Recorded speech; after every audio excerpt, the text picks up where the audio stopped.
아, 정말 불쌍하네요. 한지수는 공원 벤치에 앉아 있던 중 갑자기 들려온 낯선 남성의 목소리에 몸을 움츠렸습니다. 매일 아침 이곳에 나와 앉아 있는 것이 일상이 된 지 벌써 6개월째였죠. 32살의 한지수는 불과 1년 전까지만 해도 햇살처럼 밝은 유치원 교사였습니다. 아이들의 웃음소리가 가득한 교실에서 하루하루를 보내며 행복해했던 그녀였죠. 하지만 운명은 잔인했습니다. 그날도 평범한 하루였습니다.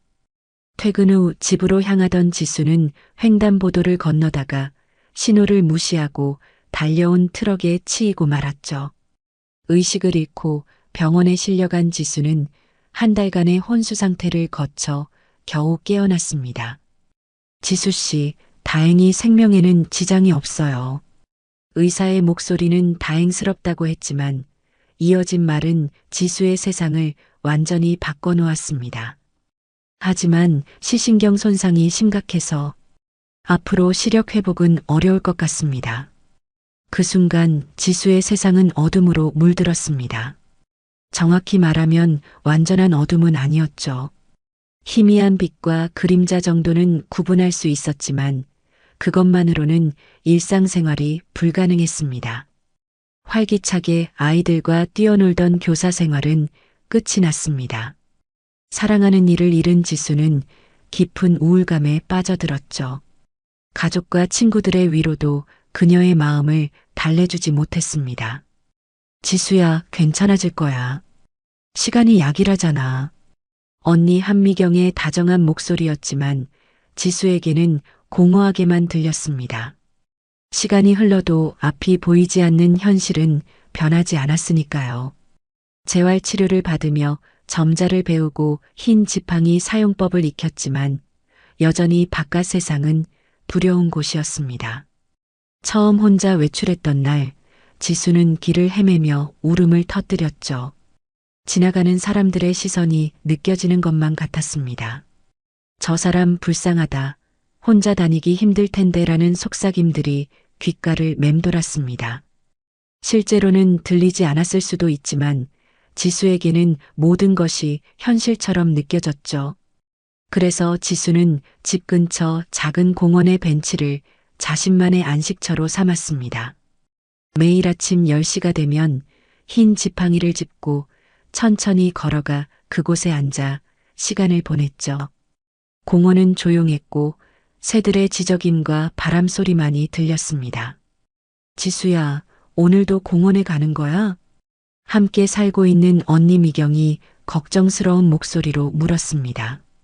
지수는 고개를 끄덕이며 대답했죠. 응, 거기가 편해. 미경은 더 이상 말하지 않았습니다. 지수가 조금이라도 밖으로 나가려는 노력을 하는 것만으로도 다행이라고 생각했거든요. 공원 벤치에서 보내는 시간은 지수에게 유일한 위안이었습니다. 아무도 자신을 쳐다보지 않는다는 착각에 빠져 있을 수 있었죠. 하지만 그 안식처마저도 완전히 평온하지는 않았습니다. 가끔씩 지나가는 사람들의 발걸음 소리가 들리면 지수는 긴장했습니다. 혹시 자신을 이상하게 쳐다보고 있는 것은 아닐까, 방해가 되는 것은 아닐까 하는 걱정이 들었죠. 엄마, 저 언니 왜 눈을 감고 있어? 어린아이의 천진난만한 질문에 지수는 몸을 더욱 움츠렸습니다. 쉿, 조용히 해. 아이를 달래는 엄마의 목소리가 들렸지만 지수는 이미 상처받은 상태였죠. 자신이 사람들에게 호기심의 대상이 되고 있다는 것을 알 수 있었습니다. 그래도 지수는 매일 이곳에 나왔습니다. 집에만 있으면 더욱 우울해졌고 자신이 세상에서 완전히 격리된 것 같은 기분이 들었거든요. 적어도 공원에서는 바람을 느끼고 새소리를 들을 수 있었습니다. 지수 씨, 점심 드셨어요? 이웃집 할머니 박순자 씨가 지나가며 인사를 건넸습니다. 지수를 안쓰럽게 여기는 할머니는 가끔씩 이렇게 말을 걸어주곤 했죠. 네, 할머니. 안녕히 가세요. 지수는 작은 목소리로 대답했습니다. 할머니의 따뜻한 관심이 고마웠지만 동시에 자신이 동정의 대상이 되고 있다는 생각에 마음이 무거웠죠. 오후가 되면 지수는 천천히 집으로 돌아갔습니다. 흰 지팡이를 짚고 조심스럽게 걸음을 옮기며 머릿속으로는 온갖 생각들이 스쳐 지나갔습니다. 나는 이제 정말 쓸모없는 사람이 된 걸까? 앞으로 평생 이렇게 살아야 하는 건가? 차라리 그때 죽었으면 좋았을 텐데. 부정적인 생각들이 꼬리를 물고 이어졌습니다. 예전 같았으면 절대 하지 않았을 생각들이었죠. 집에 도착한 지수는 소파에 털썩 주저앉았습니다. 텔레비전 소리가 들렸지만 화면을 볼 수 없는 그녀에게는 의미가 없었죠. 라디오를 틀어놓고 멍하니 시간을 보내는 것이 일상이 되었습니다. 지수야, 저녁 먹자. 미경이 부엌에서 불렀습니다. 지수는 무거운 몸을 일으켜 식탁으로 향했죠. 오늘 뭘 해주셨어요? 너 좋아하는 된장찌개야. 미경은 지수의 앞에 밥그릇을 놓으며 말했습니다. 하지만 지수는 식욕이 없었죠. 요즘 들어 음식 맛을 잘 느끼지 못하겠더라고요. 많이 먹어야 해. 너무 말랐어. 미경의 걱정스러운 목소리에 지수는 억지로 숟가락을 들었습니다. 언니에게 더 이상 걱정을 끼치고 싶지 않았거든요. 저녁을 먹고 난 후 지수는 일찍 잠자리에 들었습니다. 하지만 잠은 쉽게 오지 않았죠. 어둠 속에서 온갖 생각들이 머릿속을 맴돌았습니다. 내일도 또 공원에 가서 하루를 보내겠지. 이런 일상이 언제까지 계속될까? 정말 희망이란 게 있을까? 지수는 베개를 끌어안으며 작은 한숨을 내쉬었습니다. 내일이 오는 것이 두렵기도 했고 동시에 아무것도 바뀌지 않을 것 같아서 허무하기도 했죠. 그렇게 지수의 하루가 끝났습니다. 내일도 모레도 똑같은 일상이 반복될 것 같았습니다. 하지만 지수는 아직 몰랐죠. 곧 자신의 평온한 일상에 예상치 못한 변화가 일어날 것이라는 사실을 말입니다. 정말 대단하시네요.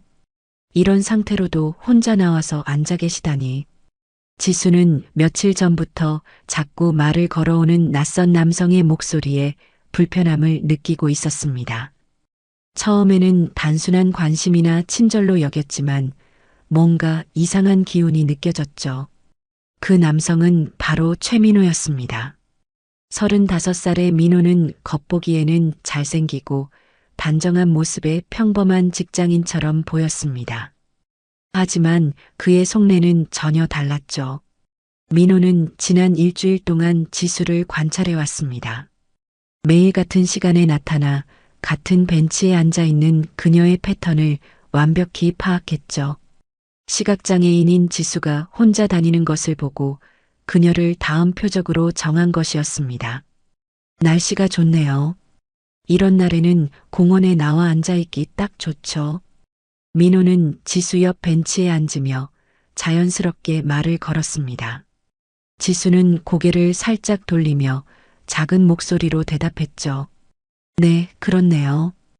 혼자 나오시는 게 용기 있으시다고 생각해요. 전 솔직히 눈을 감고 걸어보라고 해도 무서워서 못하겠더라고요.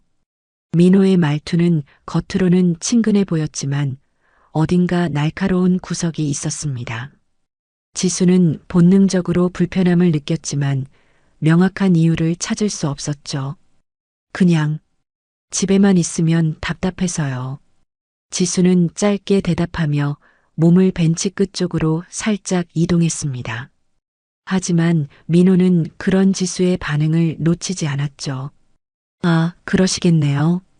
근데 정말 신기해요. 앞이 안 보이는데 어떻게 길을 찾아서 여기까지 오시는 거예요?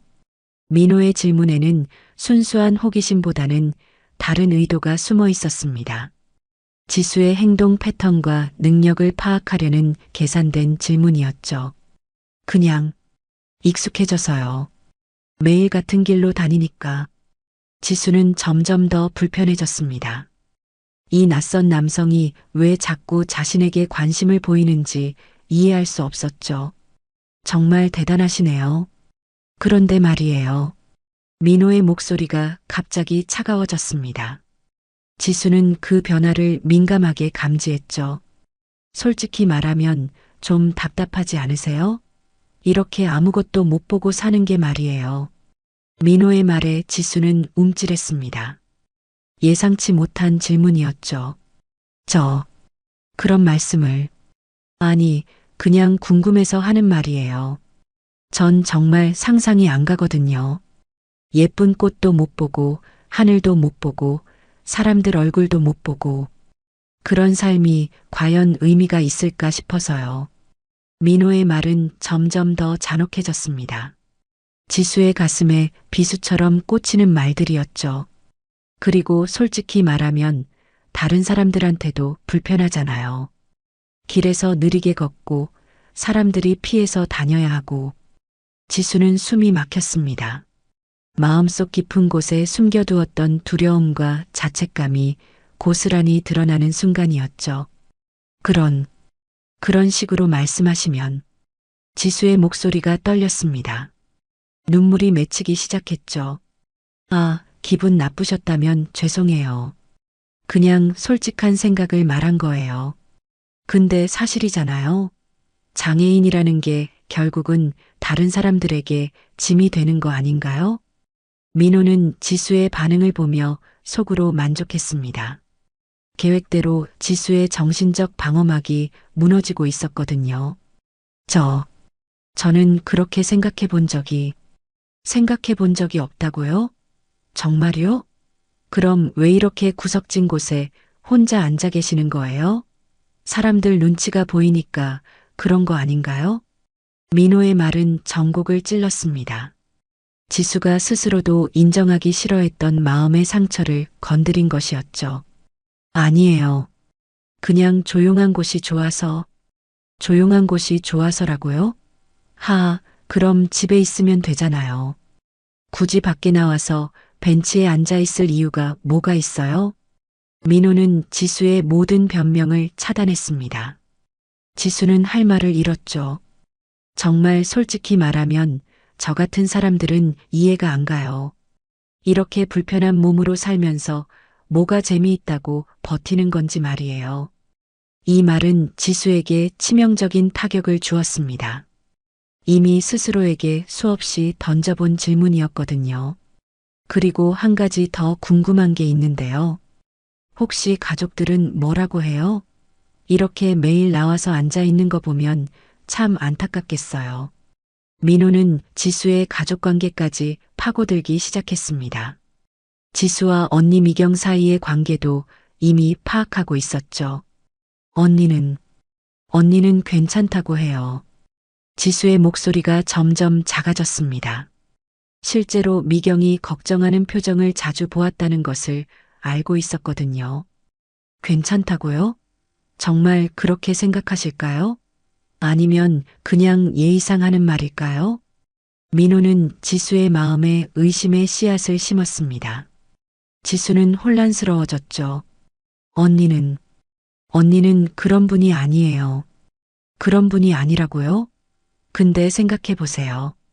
32살 된 동생이 이렇게 하루 종일 집에서 빈둥빈둥거리고 돈도 못 벌고 오히려 돌봐줘야 하는 상황이면 속으로는 얼마나 답답하겠어요? 민호의 말은 지수의 가장 큰 콤플렉스를 건드렸습니다. 경제적으로 언니에게 의존하고 있다는 사실이 지수에게는 큰 부담이었거든요. 그런 게 아니에요. 지수는 울음을 참으며 말했습니다. 하지만 민호는 멈추지 않았죠. 그리고 또 하나. 혹시 예전에 무슨 일 하셨어요? 맞다. 유치원 교사셨다고 들었는데. 민호가 지수의 과거 직업까지 알고 있다는 사실에 지수는 놀랐습니다. 어떻게 알았을까요? 아이들을 가르치는 일이었는데. 참 아이러니하네요. 아이들 보호하고 가르치던 분이 이제는 자기 자신도 제대로 돌보지 못하는 상황이 되었다니. 이 말은 지수에게 결정적인 타격을 주었습니다. 사랑하던 이를 잃은 상실감이 다시 한번 밀려왔죠. 그만 말씀해 주세요. 지수는 떨리는 목소리로 말했습니다. 더 이상 듣고 싶지 않았어요. 아, 죄송해요. 너무 직설적으로 말했나 보네요. 근데 사실 이런 말을 해주는 사람이 있어야 현실을 받아들이실 수 있지 않을까요? 민호는 겉으로는 사과하는 듯 했지만 실제로는 지수를 더욱 궁지로 몰아넣고 있었습니다. 저는 이만 가볼게요. 지수는 흰 지팡이를 잡고 일어나려 했습니다. 하지만 민호는 그녀를 붙잡았죠. 아, 벌써 가시는 건가요? 그럼 내일 또 만날 수 있을까요? 이렇게 대화할 사람이 없어서 민호의 말에 지수는 더욱 혼란스러워졌습니다. 분명히 상처를 주는 말을 했는데 왜 계속 만나려고 하는 걸까요? 아니요. 그리고 하나만 더 물어볼게요. 혹시 평소에 가방이나 지갑 같은 거 어떻게 관리하세요? 앞이 안 보이니까 누군가 훔쳐가도 모르겠네요. 민호의 마지막 질문에 지수는 섬뜩함을 느꼈습니다. 왜 갑자기 소지품에 대해 묻는 걸까요? 그냥 조심해서 들고 다녀요. 지수는 서둘러 자리를 떠났습니다. 민호는 그런 지수의 뒷모습을 보며 만족스럽게 웃었죠. 집으로 돌아가는 길, 지수는 민호와의 대화가 계속 머릿속을 맴돌았습니다. 그의 말들이 하나하나 마음에 상처를 내고 있었어요. 정말 내가 다른 사람들에게 짐이 되고 있는 걸까? 언니도 속으로는 부담스러워하는 건 아닐까? 나는 정말 의미 없는 삶을 살고 있는 걸까? 민호가 심어놓은 의심의 씨앗들이 지수의 마음에서 자라나기 시작했습니다. 그녀는 알지 못했죠. 이 모든 것이 민호의 계획된 심리적 공격이라는 사실을 말입니다. 집에 도착한 지수는 미경에게 인사도 제대로 하지 못하고 방으로 들어갔습니다. 침대에 누운 채로 민호의 말들을 곱씹어 보았죠. 지수야, 저녁 먹어야지. 미경이 방문을 두드렸지만 지수는 대답하지 않았습니다. 식욕이 전혀 없었거든요. 그날 밤 지수는 잠을 이루지 못했습니다. 민호의 말들이 계속 귓가에 맴돌았고 점점 더 큰 절망감이 몰려왔죠. 내일은 공원에 가지 말까? 하지만 그렇게 되면 정말로 집에만 틀어박혀 있게 될 것 같았습니다. 그것도 싫었어요. 지수는 알지 못했습니다. 민호가 이미 그녀의 일상과 동선을 완벽히 파악했다는 것을, 그리고 더 큰 위험이 그녀를 기다리고 있다는 것을 말입니다. 또 오셨네요. 정말 성실하시다. 지수는 어제의 불쾌한 대화에도 불구하고 다시 공원에 나왔습니다. 집에만 있으면 더욱 우울해질 것 같았거든요.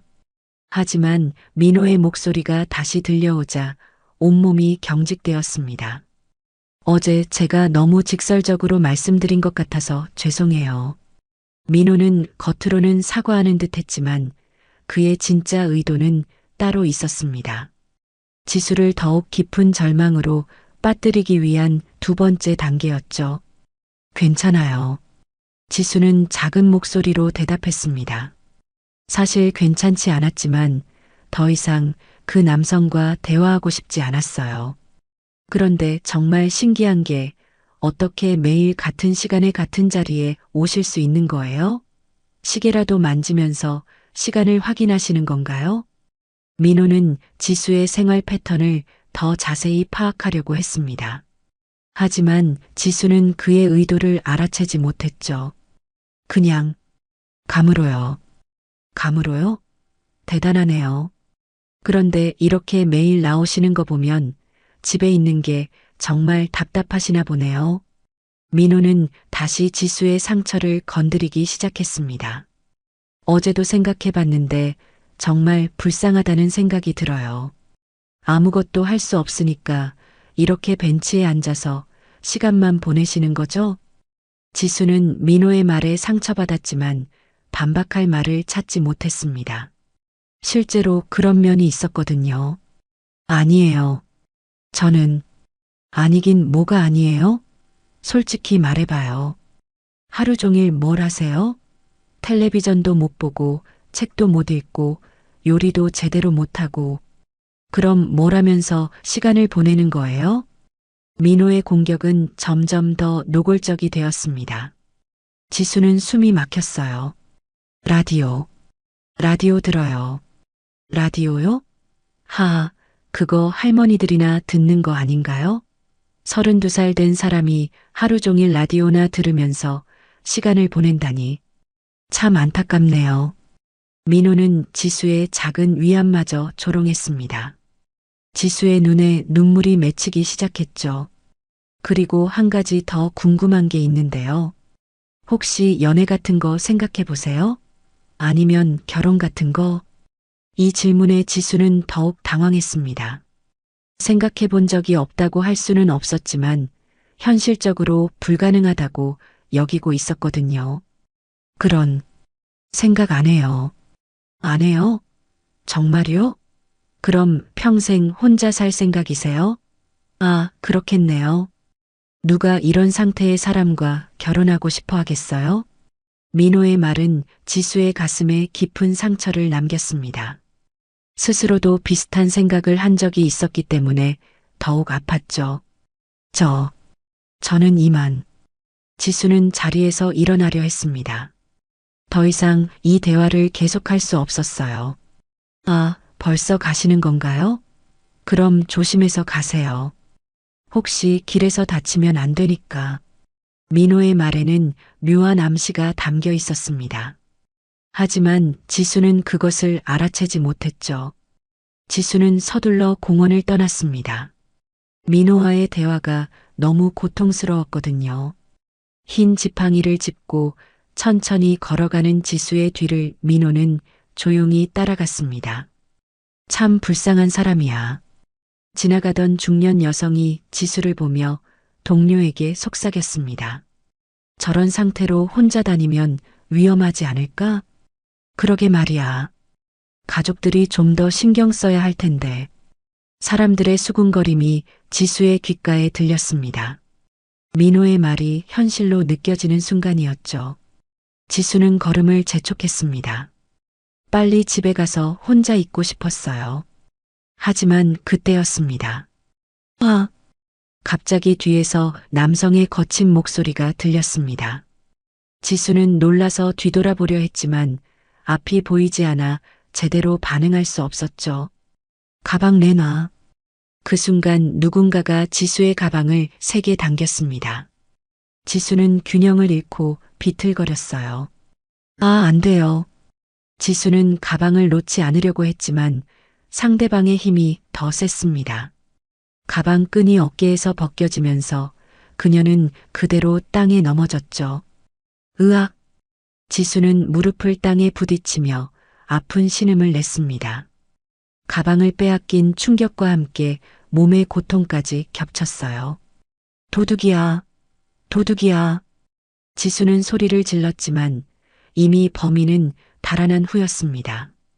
주변에 있던 사람들이 몇 명 다가왔지만 범인을 잡을 수는 없었죠.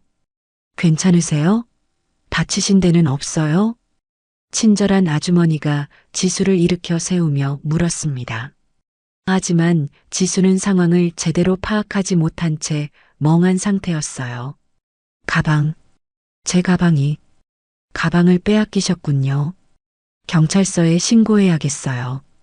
아주머니는 지수를 위해 119에 신고했습니다. 하지만 지수는 그보다 더 큰 절망감에 빠져 있었죠. 가방 안에는 지갑과 휴대폰, 그리고 집 열쇠가 들어 있었습니다. 시각장애인인 지수에게는 생활에 꼭 필요한 물건들이었어요. 집에 어떻게 들어가죠? 지수는 울먹이며 말했습니다. 열쇠를 잃어버렸으니 집에 들어갈 수도 없었어요. 가족분께 연락드릴까요? 아주머니가 물었지만 휴대폰도 함께 도난당한 상태였습니다. 지수는 완전히 길 위에 고립된 상황이었죠. 언니가 퇴근해야 들어갈 수 있어요. 지수는 떨리는 목소리로 말했습니다. 미경이 퇴근할 때까지 기다려야 했어요. 한편 멀리서 이 모든 상황을 지켜보고 있던 민호는 만족스럽게 웃었습니다. 자신의 계획이 완벽하게 실행되고 있었거든요. 계획대로 되고 있어. 민호는 휴대폰으로 누군가에게 문자를 보냈습니다. 하지만 그는 몰랐죠. 자신의 모든 행동이 다른 누군가에게 관찰당하고 있다는 사실을 말입니다. 지수는 결국 공원 벤치에서 미경이 퇴근할 때까지 기다려야 했습니다. 아주머니와 몇몇 시민들이 도와주었지만 지수의 마음은 산산조각 났어요.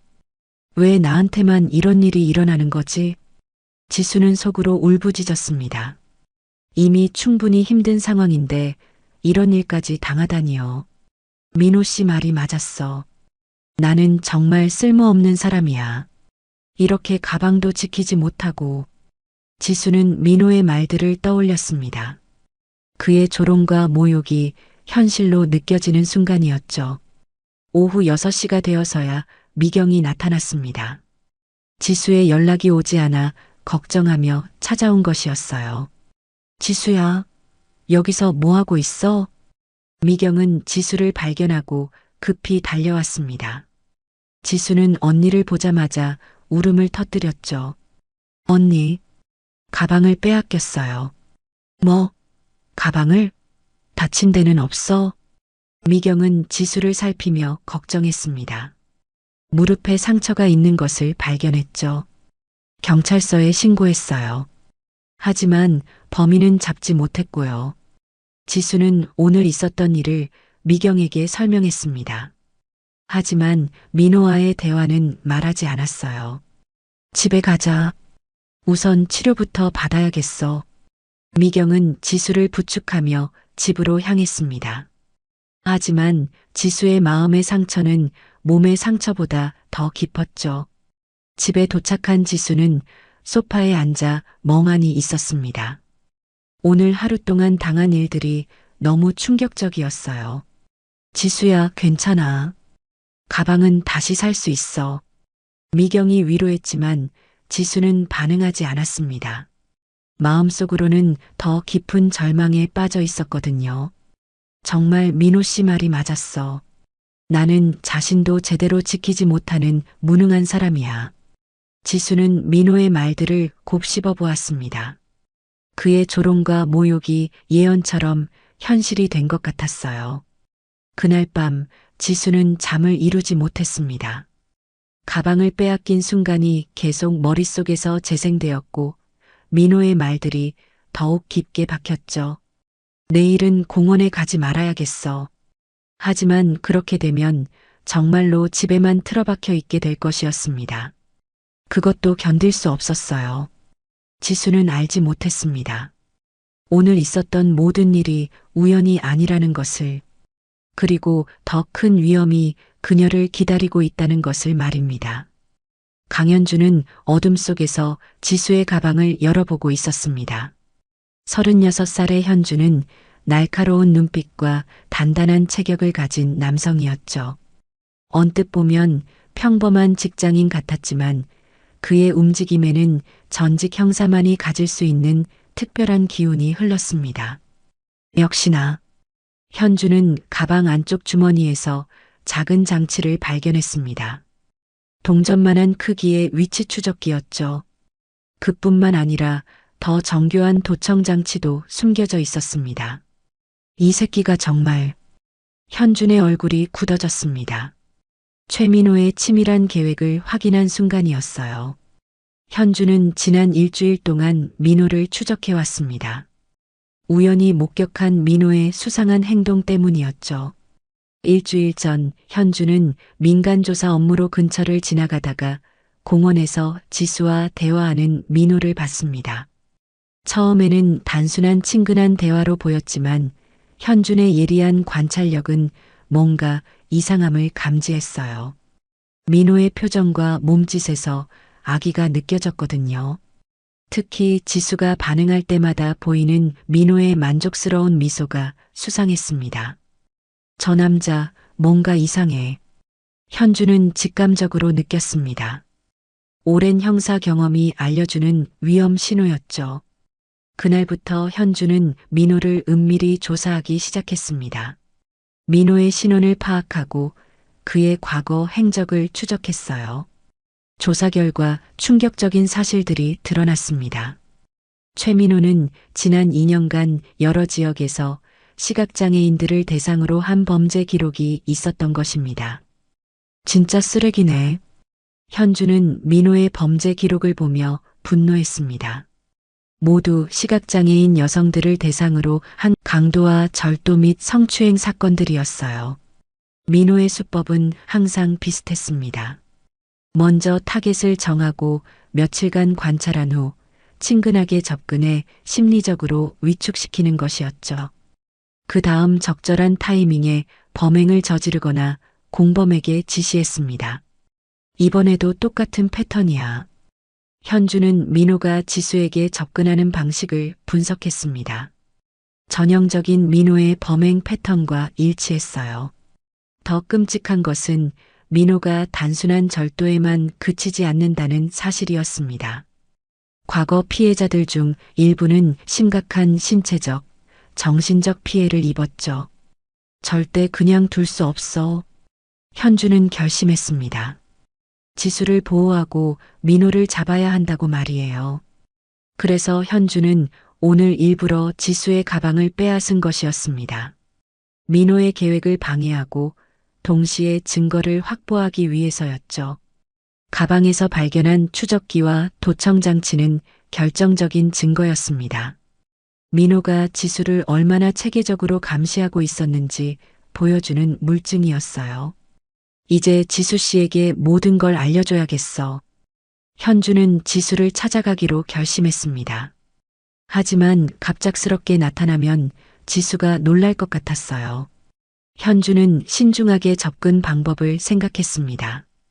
지수가 자신의 가방을 훔친 범인으로 알고 있을 테니까요. 다음 날 아침 현주는 지수의 집 근처에서 기다렸습니다. 지수가 언제 나올지 예상할 수 있었거든요. 예상대로 오전 10시경 지수가 나왔습니다. 하지만 평소와 달리 매우 조심스럽게 움직이고 있었어요. 어제 가방을 빼앗긴 충격 때문인 것 같았습니다. 지수의 얼굴에는 두려움이 가득했죠. 지수 씨. 현준이 조심스럽게 말을 걸었습니다. 지수는 깜짝 놀라며 몸을 움츠렸어요. 누구세요? 지수의 목소리가 떨렸습니다. 어제의 사건 때문에 모든 낯선 사람이 두려웠거든요. 어제 가방을 가져간 사람입니다. 현준의 말에 지수는 더욱 놀랐습니다. 범인이 다시 나타난 것일까요? 왜 또 나타나셨어요? 가방은 이미 가져가셨잖아요. 지수는 떨리는 목소리로 말했습니다. 현주는 지수의 반응을 예상했기에 차근차근 설명하기 시작했어요. 제가 도둑이 아닙니다. 오히려 당신을 보호하려고 했던 거예요. 보호요? 무슨 말씀이세요? 지수는 혼란스러워했습니다. 가방을 빼앗고서 보호했다는 말이 이해되지 않았어요. 당신 가방에 추적기와 도청장치가 설치되어 있었습니다. 누군가 당신을 감시하고 있었어요. 현주는 지수에게 발견한 장치들을 보여주었습니다. 지수는 그것들을 만져보며 놀랐죠. 이게 뭐예요? 위치 추적기와 도청장치입니다. 최신형이에요. 당신의 위치와 대화 내용을 실시간으로 파악할 수 있는 장치죠. 현준의 설명에 지수는 소름이 돋았습니다. 누군가 자신을 감시하고 있었다니요. 누가 이런 걸 제 가방에? 최민호라는 남자입니다. 요즘 공원에서 자주 만나는 그 사람 말이에요. 현준이 민호의 이름을 말하자 지수는 충격을 받았습니다. 민호가 자신을 감시하고 있었다는 것이었어요. 민호 씨가요? 하지만 그분은 그냥이 아닙니다. 그는 시각장애인을 전문적으로 노리는 범죄자예요. 현주는 민호의 정체를 밝히기 시작했습니다. 지수의 얼굴이 점점 창백해졌어요. 제가 전직 형사입니다. 우연히 그 남자의 수상한 행동을 목격하고 조사를 시작했죠. 그 결과 충격적인 사실들을 발견했습니다. 현주는 자신의 신분을 밝히며 지수에게 신뢰감을 주려 했습니다. 지수는 여전히 혼란스러워했지만 현준의 진지한 태도에서 진실을 느꼈어요. 민호는 지난 2년간 여러 지역에서 시각장애인 여성들을 대상으로 범죄를 저질러 왔습니다. 강도, 절도는 물론 더 심각한 범죄도 포함되어 있어요. 현준의 말에 지수는 충격을 받았습니다. 그토록 자신을 조롱하고 모욕했던 민호가 범죄자였다니요. 그럼 제게 한 그 말들도 모두 계산된 심리적 공격이었습니다. 당신을 정신적으로 위축시켜 저항할 의지를 꺾으려는 것이었어요. 현준의 설명에 지수는 분노와 함께 안도감을 느꼈습니다. 자신이 정말로 쓸모없는 사람이어서 그런 말을 들은 게 아니었던 거예요. 그래서 제가 어제 일부러 가방을 가져간 겁니다. 민호의 계획을 방해하고 증거를 확보하기 위해서였어요. 현준은 자신의 행동을 설명했습니다. 지수는 현준이 자신을 보호하려 했다는 사실에 감동받았어요. 정말 감사합니다. 저는 정말 몰랐어요. 지수는 진심으로 고마워했습니다. 만약 현준이 없었다면 더 큰 위험에 처했을지도 모르거든요. 아직 끝난 게 아닙니다. 민호는 계획이 틀어진 것을 알고 더 과감한 행동에 나설 가능성이 높아요. 현준의 경고에 지수는 다시 긴장했습니다. 아직 위험이 끝나지 않았다는 것이었어요. 그럼 어떻게 해야 하죠? 일단 경찰에 신고하고 제가 확보한 증거들을 제출할 겁니다. 그리고 당분간 혼자 다니시면 안 돼요. 현주는 지수의 안전을 위한 조치들을 설명했습니다. 지수는 고개를 끄덕이며 협조하겠다고 약속했어요. 그런데 왜 저를 도와주시는 거예요? 지수의 질문에 현주는 잠시 침묵했습니다. 과거의 아픈 기억이 떠올랐거든요. 예전에 제가 보호하지 못한 사람이 있었습니다. 그때의 후회가 있어서 이번에는 절대 그런 일이 일어나게 할 수 없었어요. 현준의 목소리에 깊은 상처가 묻어 있었습니다. 지수는 그 상처를 느꼈지만 더 이상 묻지 않았어요. 어쨌든 당신은 이제 안전합니다. 제가 지켜드릴 테니까요. 현준의 약속에 지수는 처음으로 마음의 안정을 찾았습니다. 오랫동안 느껴보지 못한 따뜻함이었죠. 그날부터 현준과 지수는 민호를 잡기 위한 계획을 세우기 시작했습니다. 지수도 더 이상 피해자로만 있고 싶지 않았거든요. 하지만 둘은 몰랐습니다. 민호가 이미 그들의 만남을 알고 있다는 것을, 그리고 더 큰 복수를 계획하고 있다는 것을 말입니다. 이 자식이 정말. 현주는 경찰서에서 나온 후 주먹을 꽉 쥐었습니다. 민호의 과거 범죄 기록을 상세히 조사한 결과 그의 악행은 상상을 초월했거든요. 현주는 지수와 함께 경찰서를 방문해 정식으로 신고를 접수했습니다. 하지만 경찰의 반응은 생각보다 미온적이었어요. 증거가 좀 부족하네요. 추적기와 도청장치만으로는 구속영장을 받기 어려울 것 같은데요. 담당 형사 이동혁의 말에 현주는 답답함을 느꼈습니다. 예전 동료였지만 여전히 경직된 사고방식이었죠. 동혁아, 이건 연쇄범죄야. 이미 여러 피해자가 있다고. 알아, 현준아. 하지만 절차상 어쩔 수 없어. 더 확실한 증거가 필요해. 이동혁도 난처한 표정이었습니다. 규정상 현재 증거만으로는 민호를 구속하기 어려웠거든요. 현주는 지수와 함께 경찰서를 나왔습니다. 지수는 실망한 기색이 역력했어요. 경찰이 도와주지 않으면 어떻게 하죠? 지수의 불안한 목소리에 현주는 마음이 아팠습니다. 하지만 포기할 수는 없었어요. 괜찮습니다. 제가 직접 더 많은 증거를 찾아볼게요. 현주는 지수를 안심시키며 말했습니다. 실제로 그에게는 다른 계획이 있었거든요. 그날 저녁 현주는 혼자 민호의 과거를 더 깊이 파헤치기 시작했습니다. 전직 형사로서의 네트워크를 활용해 각 지역 경찰서에 연락을 취했어요. 여보세요. 부산 서부서 강력계입니까?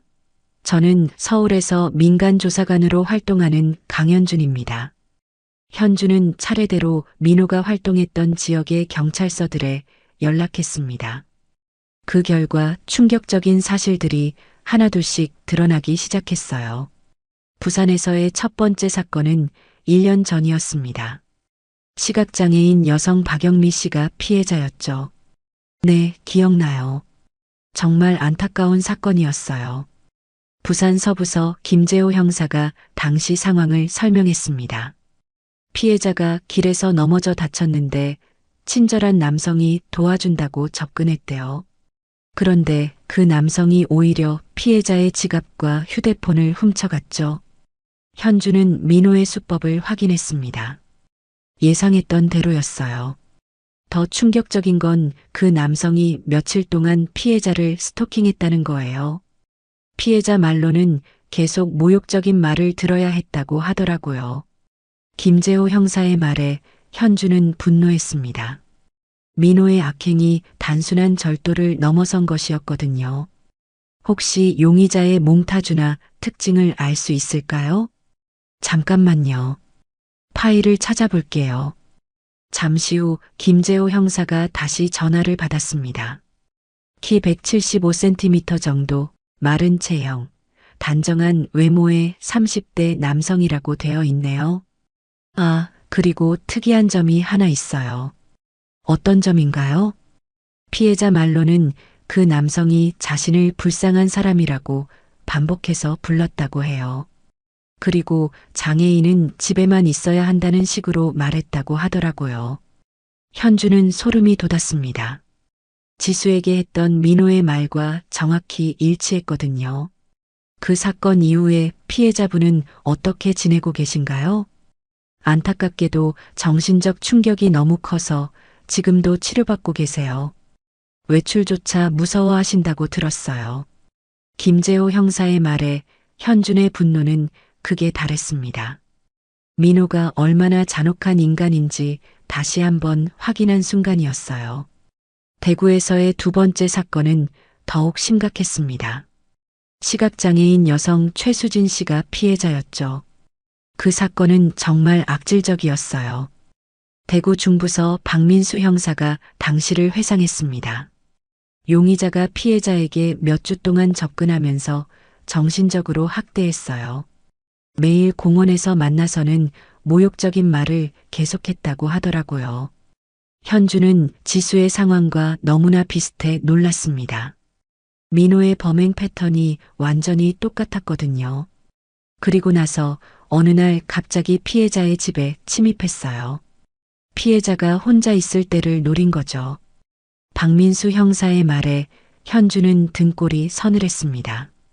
민호가 단순한 절도범이 아니라는 것을 확실히 알 수 있었어요.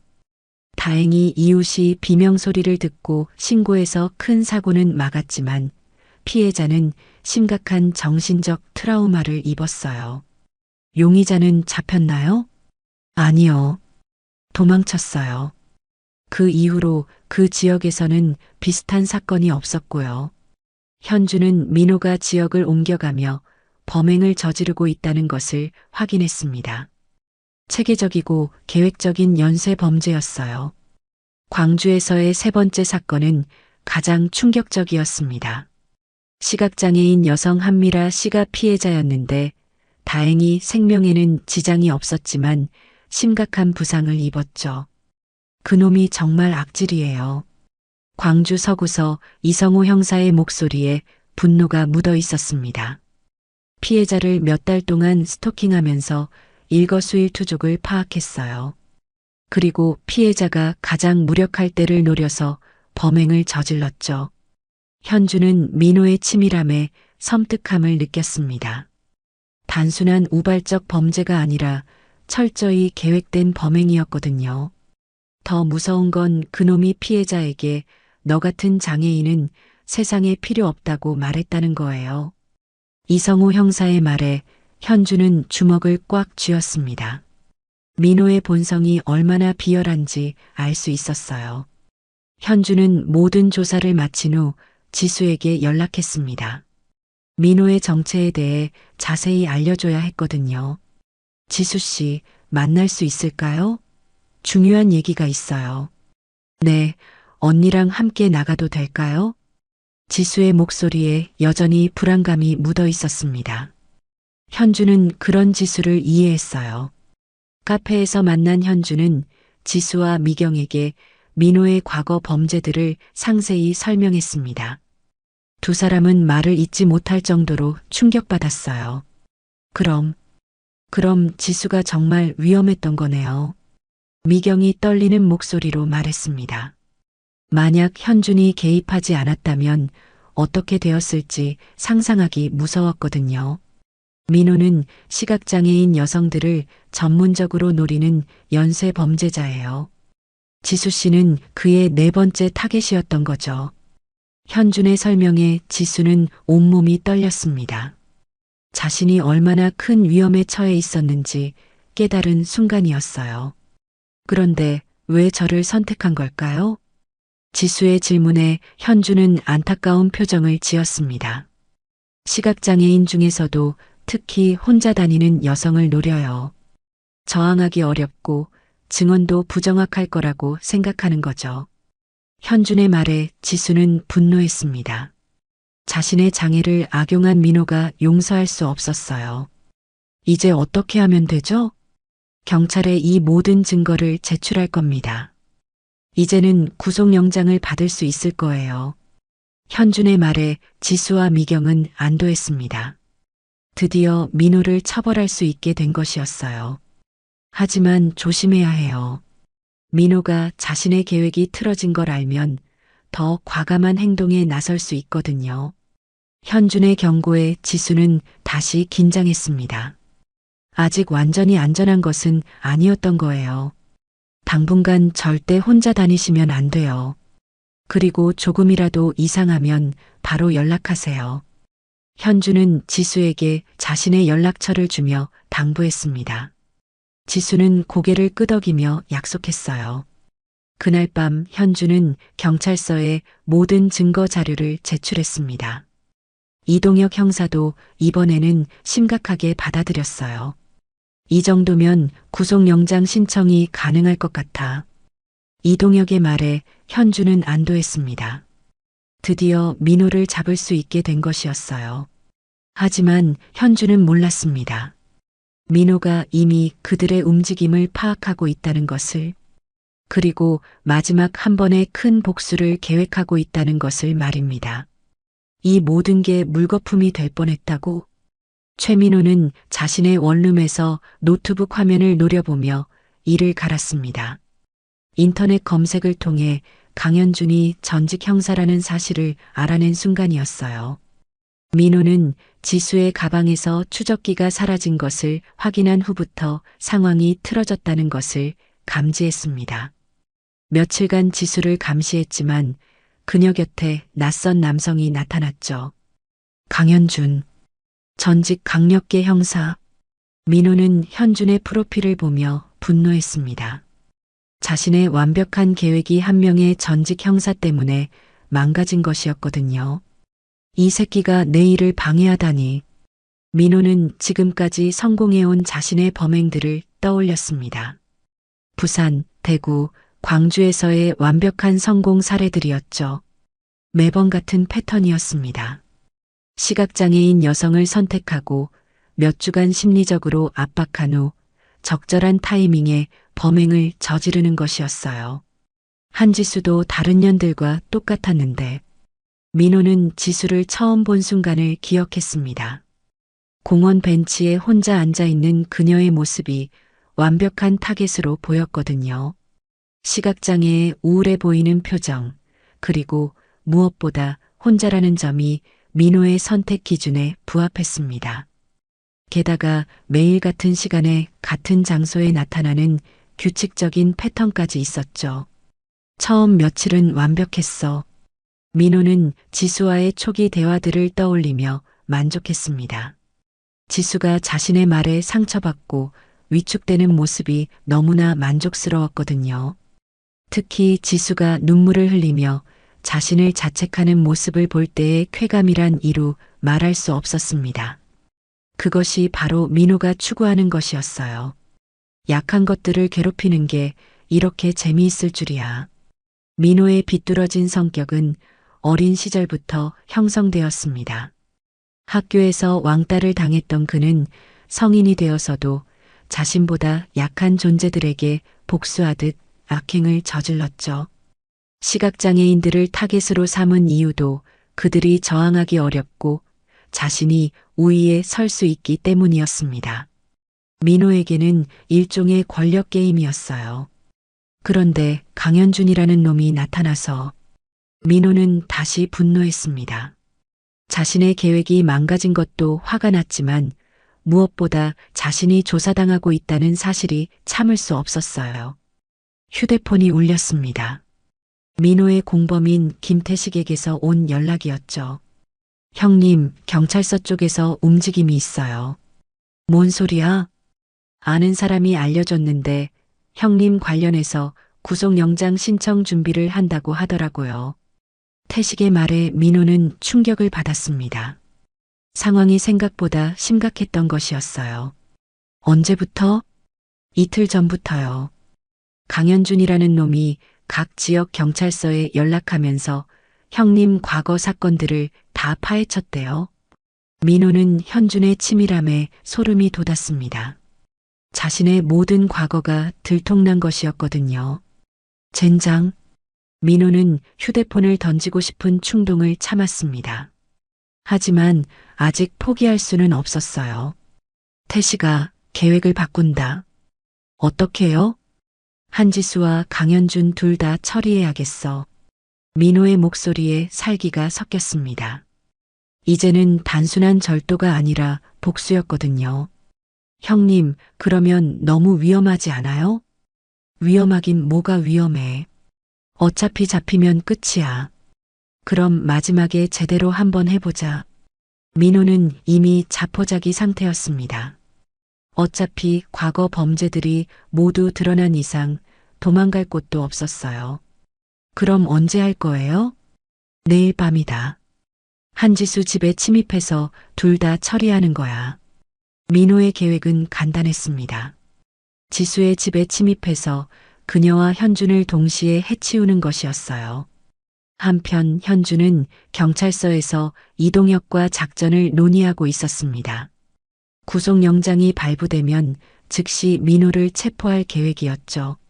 내일 오전에 영장이 나올 것 같아. 그런데 현준아, 혹시 민호가 영장 소식을 듣고 도망갈 가능성은 없을까? 이동혁의 걱정에 현준도 같은 생각을 하고 있었습니다. 민호 같은 범죄자라면 위험을 감지하고 사라질 수도 있었거든요. 그래서 제가 오늘 밤 지수 씨 집 근처에서 대기하려고 해요. 혹시 모르니까요. 현준의 제안에 이동혁이 고개를 끄덕였습니다. 좋은 생각이야. 나도 몇 명 동원해서 지원하겠어. 그날 저녁 현준은 지수에게 연락했습니다. 내일 영장이 나온다는 소식을 전하기 위해서였어요. 지수 씨, 좋은 소식이 있어요. 정말요? 어떤 소식인가요? 지수의 목소리에 기대감이 묻어 있었습니다. 내일 오전에 민호에 대한 구속영장이 발부될 예정이에요. 드디어 그를 잡을 수 있게 된 거죠. 현준의 말에 지수는 안도의 한숨을 내쉬었습니다. 드디어 악몽이 끝나는 것 같았어요. 정말 감사해요, 현준 씨. 현준 씨가 아니었다면 아직 끝난 게 아니에요. 오늘 밤이 가장 위험할 수 있어요. 현준의 경고에 지수는 다시 긴장했습니다. 왜요? 민호가 영장 소식을 듣고 마지막 발악을 할 가능성이 있어요. 그래서 제가 오늘 밤 지수 씨 집 근처에서 경비를 서려고 해요. 현준의 말에 지수는 고마우면서도 미안했습니다. 자신 때문에 현준이 고생하고 있었거든요. 너무 감사해요. 하지만 위험하지 않을까요? 괜찮아요. 경찰도 지원 나올 예정이고요. 절대 혼자 있으면 안 돼요. 현준의 당부에 지수는 고개를 끄덕였습니다. 네, 언니랑 함께 있을게요. 그날 밤 현준은 지수의 집 건너편 카페에서 상황을 지켜보았습니다. 이동혁이 보낸 경찰관 2명도 주변에 배치되었죠. 시간이 흘러 밤이 깊어갔지만 아무런 움직임이 없었습니다. 현준은 혹시 자신의 예상이 틀렸나 싶었어요. 하지만 자정이 넘어서자 상황이 달라졌습니다. 지수의 집 근처에 수상한 그림자가 나타난 것이었죠. 저기, 현준은 망원경으로 그림자를 확인했습니다. 분명히 민호였어요. 민호는 조심스럽게 지수의 집 주변을 살피고 있었습니다. 침입 경로를 파악하는 것 같았죠. 현준은 즉시 경찰관들에게 신호를 보냈습니다. 드디어 민호를 현장에서 잡을 기회가 온 것이었어요. 하지만 민호도 쉽게 당할 상대는 아니었습니다. 그는 이미 주변에 경찰이 있다는 것을 눈치챘거든요. 젠장, 들켰나? 민호는 재빨리 몸을 숨겼습니다. 하지만 이미 늦었어요. 현준과 경찰관들이 포위망을 좁혀오고 있었거든요. 민고의 마지막 발악이 시작되려 하고 있었습니다. 경찰이다. 움직이지 마. 현준의 외침이 고요한 밤을 가르며 울려 퍼졌습니다.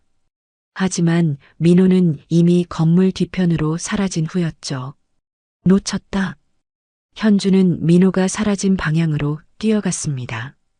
경찰관 둘도 각각 다른 방향으로 추격을 시작했어요. 민호는 미로 같은 골목길을 누비며 도망쳤습니다. 이 동네 지형을 미리 파악해뒀던 것이 도움이 되었죠. 젠장, 이렇게 될 줄 알았으면. 민호는 뛰면서도 분노했습니다. 자신의 계획이 완전히 틀어진 것이었거든요. 하지만 민호는 쉽게 포기할 성격이 아니었습니다. 오히려 더욱 위험한 선택을 하기로 결심했어요. 어차피 끝이라면 제대로 끝을 내자. 민호는 골목 한쪽에 숨어서 현준과 경찰관들이 지나가기를 기다렸습니다. 그들이 자신을 놓쳤다고 생각하고 경계를 늦출 때까지 말이에요. 30분 후 추격이 소강 상태에 접어들었습니다. 현준과 경찰관들은 민호를 놓친 것 같아 보였죠. 일단 지수 씨 집으로 돌아가자. 현준이 경찰관들에게 말했습니다. 민호가 다시 나타날 가능성이 있었거든요. 하지만 민고는 이미 다른 계획을 세우고 있었습니다. 정면 돌파가 불가능하다면 다른 방법을 써야 했어요. 민호는 태식에게 연락했습니다. 태식아, 계획 변경이다. 형님, 괜찮으세요? 경찰들이 쫓아오고 있다고 들었는데. 그래서 더 빨리 해야 돼. 지금 한지수 집에 경찰들이 있어. 민호의 말에 태식은 당황했습니다. 그럼 어떻게 해요? 너가 먼저 들어가. 내가 경찰들을 다른 곳으로 유인할 테니까. 민호의 계획은 단순했습니다. 자신이 다른 곳에서 소동을 벌여 경찰들을 유인하고 그 사이 태식이 지수의 집에 침입하는 것이었어요. 형님, 너무 위험해요. 위험하긴 뭐가 위험해. 어차피 잡히면 끝이야. 그럼 마지막에 한 번은 제대로 해보자고. 민호의 목소리에 광기가 섞여 있었습니다. 이미 정상적인 판단력을 잃은 상태였어요. 오전 2시 민호는 지수의 집에서 몇 블록 떨어진 편의점에서 소동을 벌였습니다. 유리창을 깨고 물건을 훔치는 척하며 일부러 경보를 울린 것이었죠. 편의점 강도 신고 접수. 경찰서에서 무전이 들렸습니다. 현준과 경찰관 중 한 명이 현장으로 출동해야 했어요. 박 형사님은 편의점으로 가보세요. 저는 여기 남아 있을게요. 현준이 박 형사에게 말했습니다. 하지만 이것이 바로 민고의 계획이었죠. 박 형사가 떠난 사이 태식이 조용히 지수의 집 뒤편으로 접근했습니다. 민호가 미리 알려준 비상계단을 이용해서요. 지수의 집은 2층짜리 연립주택이었습니다. 1층에는 미경이, 2층에는 지수가 살고 있었죠.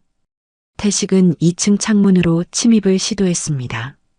창문이 완전히 잠겨 있지 않았던 것이 다행이었어요. 기익. 작은 소리와 함께 창문이 열렸습니다. 태식은 조심스럽게 방 안으로 들어갔죠. 지수는 침대에서 잠들어 있었습니다. 어제의 스트레스와 오늘의 안도감이 겹쳐 깊이 잠든 상태였어요. 태식은 지수에게 천천히 다가갔습니다. 하지만 그 순간 지수가 눈을 떴어요. 누구세요? 지수의 놀란 목소리에 태식은 당황했습니다.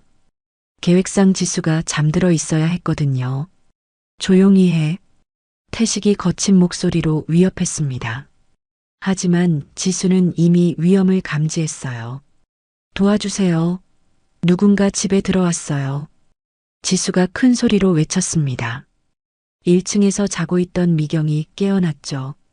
지수야, 무슨 일이야? 미경이 계단을 올라오는 소리가 들렸습니다. 태식은 더욱 다급해졌어요. 시끄럽게 하지 마. 태식이 지수를 붙잡으려 했지만 지수는 침대에서 떨어지며 저항했습니다. 시각장애가 있어도 생존 본능만큼은 강했거든요. 언니, 도망가요. 지수는 미경에게 소리쳤습니다. 하지만 미경은 지수를 두고 혼자 도망갈 수 없었어요. 지수야, 내가 갈게. 미경이 2층으로 올라오려 했지만 태식이 계단을 막아섰습니다. 아무도 움직이지 마. 태식은 흉기를 꺼내 들었습니다. 상황이 걷잡을 수 없이 악화되고 있었어요. 그때 밖에서 현준의 목소리가 들렸습니다. 지수 씨, 괜찮아요? 현준은 집안의 소동을 듣고 즉시 달려온 것이었어요. 민호의 유인 작전을 눈치챈 것이었죠. 현준 씨, 누군가 집에 들어왔어요. 지수의 목소리에 현준은 상황을 파악했습니다. 민호의 공범이 침입한 것이었어요. 현준은 망설이지 않고 집 안으로 뛰어들었습니다. 1층에서 미경과 대치하고 있는 태식을 발견했죠. 경찰이다. 무기를 버려. 현준의 외침에 태식은 더욱 당황했습니다. 계획과 완전히 달라진 상황이었거든요. 가까이 오지 마. 이 여자를 죽여버린다. 태식이 미경을 인질로 잡으며 위협했습니다. 현주는 조심스럽게 접근해야 했어요. 진정해. 우리가 원하는 건 너야. 무고한 사람들은 놔줘. 현준이 태식을 설득하려 했지만 태식은 이미 이성을 잃은 상태였습니다. 2층에서는 지수가 휴대폰을 찾아 119에 신고하고 있었어요. 떨리는 손으로 간신히 전화를 걸었죠. 여보세요, 119입니까? 집에 강도가 들어왔어요. 신고를 받은 상황실에서는 즉시 순찰차를 출동시켰습니다. 하지만 시간이 문제였어요. 그 순간 민호가 집 앞에 나타났습니다. 편의점에서의 소동을 마치고 본격적인 범행을 저지르러 온 것이었어요. 태식아, 뭐하고 있어? 민호가 집 안으로 들어오며 소리쳤습니다. 현주는 민호까지 나타나자 상황이 더욱 복잡해진 것을 느꼈어요. 민호, 드디어 나타났군. 현준이 민호를 향해 말했습니다. 둘 사이에 긴장감이 흘렀죠. 강현준, 내가 내 모든 계획을 망쳐놨지. 민호의 목소리에 분노가 가득했습니다. 하지만 현주는 침착함을 유지했어요. 내 계획이라는 게 무고한 사람들을 괴롭히는 거였잖아. 무고하다고? 그 여자가 무고해? 장애인 주제에 멀쩡한 사람들 눈살 찌푸리게 하면서 돌아다니는 게 무고하다는 거야? 민호의 말에 현주는 분노했습니다. 그의 비뚤어진 사고방식이 역겨웠거든요. 너야말로 사회에 해로운 존재지. 현준의 말에 민호는 더욱 격분했습니다. 하지만 그 순간 밖에서 사이렌 소리가 들렸어요. 경찰이 왔다. 태식이 당황하며 소리쳤습니다. 민호도 상황이 끝났다는 것을 깨달았죠. 젠장, 이렇게 될 거면. 민호는 마지막 발악을 시도했습니다. 현준에게 달려들며 격투를 벌인 것이었어요. 두 사람은 좁은 거실에서 치열하게 싸웠습니다. 현준의 격투 실력이 더 뛰어났지만 민호도 필사적이었어요. 그 사이 경찰들이 집 안으로 진입했습니다. 태식은 즉시 제압되었고 민호도 곧 체포되었죠. 최민호, 당신을 시각장애인 대상 연쇄강도 혐의로 긴급 체포합니다. 경찰관이 민호에게 수갑을 채우며 말했습니다. 민호는 끝까지 저항했지만 소용없었어요. 이게 끝이 아니야. 나 같은 사람은 또 나타날 거라고. 민호가 끌려가면서 소리쳤지만 아무도 신경 쓰지 않았습니다. 드디어 악몽이 끝난 것이었어요. 지수는 2층에서 모든 소리를 듣고 있었습니다. 민호가 체포되었다는 경찰관의 말에 안도의 눈물을 흘렸죠. 지수 씨, 이제 안전해요. 현준이 2층으로 올라와 지수에게 말했습니다. 지수는 현준의 목소리를 듣고 비로소 마음의 평화를 찾았어요. 정말 고마워요. 지수의 진심 어린 감사에 현준도 뭉클했습니다. 드디어 지수를 완전히 보호할 수 있게 된 것이었거든요. 그날 밤의 사건으로 민호와 태식은 모두 체포되었습니다. 지수와 미경은 다치지 않았고 현준의 빠른 대응 덕분에 큰 사고를 막을 수 있었어요. 하지만 진짜 기적은 이제부터 시작될 예정이었습니다. 판결문을 낭독하겠습니다. 법정에서 판사의 엄숙한 목소리가 울려 퍼졌습니다. 최민호와 김태식의 선고 공판이 열린 지 석 달째 되는 날이었어요. 피고인 최민호는 시각장애인 연쇄강도 및 협박, 주거침입 등의 죄로 징역 8년을 선고합니다. 판사의 선고에 방청석에 앉아있던 지수는 깊은 안도감을 느꼈습니다. 드디어 정의가 실현된 순간이었거든요. 피고인 김태식은 공범으로서 징역 5년을 선고합니다. 태식에 대한 선고까지 끝나자 법정은 조용해졌습니다. 민호는 끝까지 반성하는 기색 없이 법정을 떠났죠. 지수는 현준과 함께 법정을 나왔습니다. 지난 석 달 동안 현준은 지수 곁에서 든든한 지지자가 되어 주었어요. 이제 정말 끝났네요. 지수가 현준에게 말했습니다. 목소리에 평온함이 묻어 있었어요. 네, 이제 새로운 시작이에요. 현준도 미소를 지으며 대답했습니다. 지수의 변화된 모습이 대견했거든요. 지난 석 달 동안 지수는 많은 변화를 겪었습니다. 가장 큰 변화는 마음가짐이었어요. 민호의 조롱과 모욕이 거짓이었다는 것을 깨닫고 나서 자신감을 되찾기 시작했죠. 현준 씨가 아니었다면 저는 아직도. 지수는 현준에게 고마움을 표현했습니다. 하지만 현준은 고개를 저었어요. 지수 씨가 스스로 극복하신 거예요. 저는 옆에서 지켜본 것뿐이고요. 두 사람 사이에는 이제 특별한 감정이 자리 잡고 있었습니다. 위기를 함께 극복하면서 서로에 대한 믿음과 애정이 깊어진 것이었어요. 법정을 나온 후 지수와 현준은 함께 병원으로 향했습니다. 오늘은 지수에게 특별한 날이었거든요. 한지수 환자분이시죠? 수술 결과가 나왔습니다. 김영우 안과 전문의가 지수를 맞이했습니다. 석 달 전 지수는 현준의 권유로 정밀 검사를 받았고 수술 가능성을 확인했던 것이었어요. 교통사고로 인한 시신경 손상이지만 다행히 완전히 파괴되지는 않았습니다. 최신 수술 기법으로 시력 회복이 가능할 것 같아요. 김 의사의 말에 지수는 믿을 수 없다는 표정을 지었습니다. 1년 넘게 포기했던 희망이 다시 살아나는 순간이었어요. 정말 다시 볼 수 있게 되는 건가요? 지수의 떨리는 목소리에 김 의사는 고개를 끄덕였습니다. 100% 장담할 수는 없지만 70% 이상의 시력 회복은 가능할 것 같습니다. 지수는 현준의 손을 꽉 잡았습니다. 너무나 기쁘고 동시에 무서웠거든요. 괜찮아요. 제가 옆에 있을게요. 현준의 따뜻한 목소리에 지수는 용기를 얻었습니다. 수술을 받기로 결심한 순간이었어요. 일주일 후 지수의 수술이 진행되었습니다. 3시간에 걸친 정밀한 수술이었죠.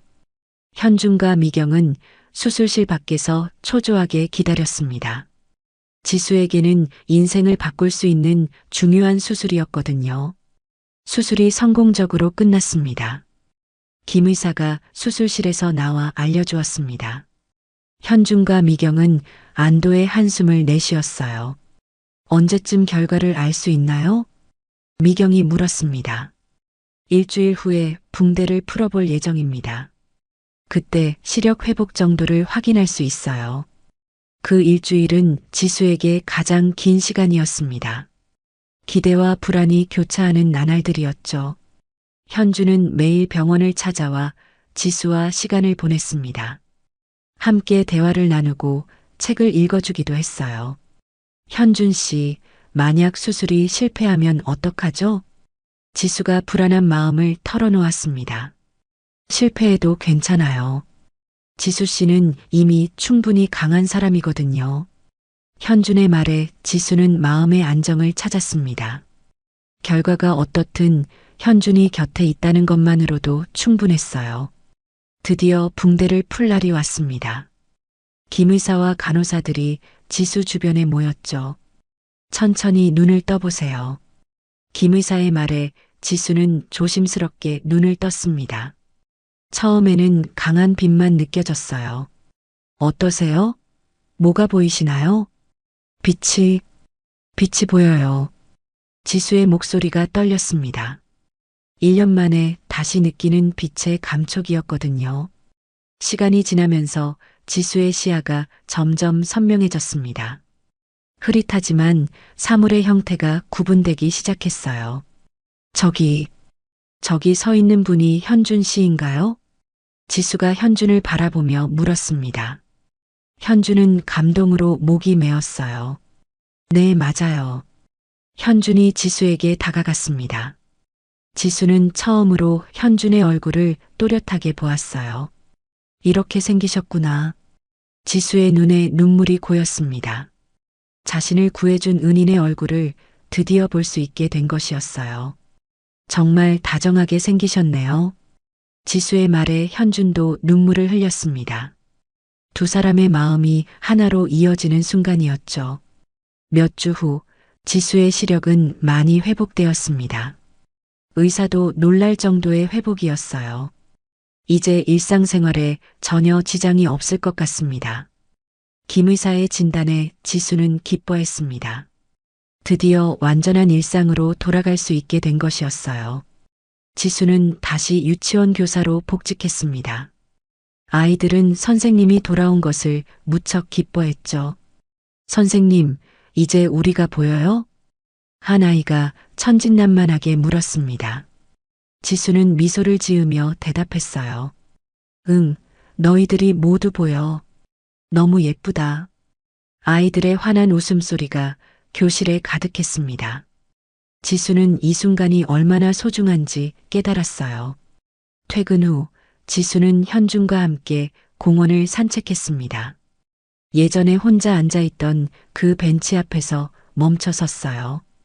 여기서 처음 만났죠. 지수가 벤치를 바라보며 말했습니다. 하지만 이제는 두려움이 아닌 감사함이 느껴졌어요. 그때는 정말 힘들었을 텐데. 현준이 지수의 손을 잡으며 말했습니다. 하지만 그 시간이 있었기에 현준 씨를 만날 수 있었잖아요. 지수의 말에 현준은 미소를 지었습니다. 정말 그랬어요. 현준이 지수의 이름을 불렀습니다. 지수는 현준을 바라보았어요. 저와 함께 새로운 인생을 시작해 주실래요? 현준의 진심 어린 고백에 지수는 눈물을 흘렸습니다. 행복의 눈물이었어요. 네, 그러고 싶어요. 지수의 대답에 현주는 그녀를 따뜻하게 안아주었습니다. 두 사람의 사랑이 시작되는 순간이었죠.